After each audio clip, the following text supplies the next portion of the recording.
Alors aujourd'hui, je vais essayer de répondre à une question.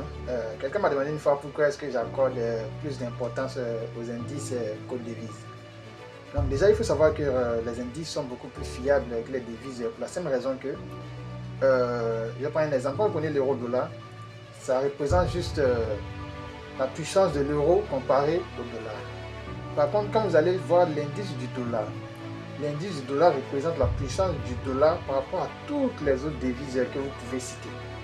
Du coup, ce qu'on a sur le mouvement des devises, c'est la réplique de ce qui se passe sur les indices. Donc, vous pouvez avoir l'euro-dollar qui soit aussi. Cela veut clairement dire que l'euro gagne de la valeur et que le dollar perd de la valeur.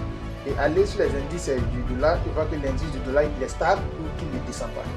Donc, le fait que l'euro-dollar soit haussier ne veut pas forcément dire que le dollar perd de la valeur. Non, cela veut simplement aussi dire que l'euro gagne de la puissance. Et le fait que l'euro gagne de la puissance, elle fait monter le graphique.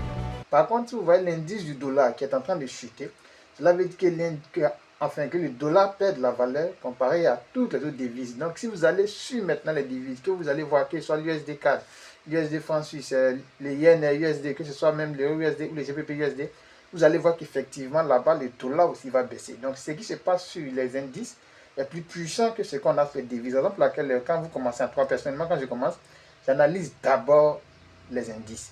Et c'est selon ce que je vois sur les indices que je vais maintenant sur les devises pour chercher des positions d'entrée ou de sortie, peu importe, sinon vraiment la configuration du marché.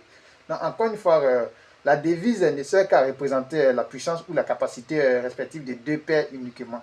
Par contre, l'indice représente la puissance d'une paire comparée à toutes les autres paires. Donc, quand l'indice de l'euro monte, cela veut dire que comparé à toutes les autres devises que vous connaissez, l'euro est en train de gagner de la puissance. Donc, forcément, si vous allez à partir de cette simple analyse de l'indice de l'euro qui est haussier, vous allez maintenant sur les devises. Tout ce que vous aurez à faire, ce sera maintenant de chercher des positions achetées sur l'euro parce que l'indice dit déjà que l'euro est puissant comparé à toutes les autres devises. Donc, encore une fois, c'est ça. Commençons par les indices. C'est beaucoup plus fiable et les signaux des indices sont beaucoup plus solides que ceux qu'on a sur des devises. Donc, je pense que la réponse courte, c'est un peu ça. Les indices sont beaucoup plus fiables que les devises, d'autant plus que tout ce qu'on a sur les devises n'est que la réplique de ce que nous donnent les indices, enfin, des signaux qu'on a sur les indices.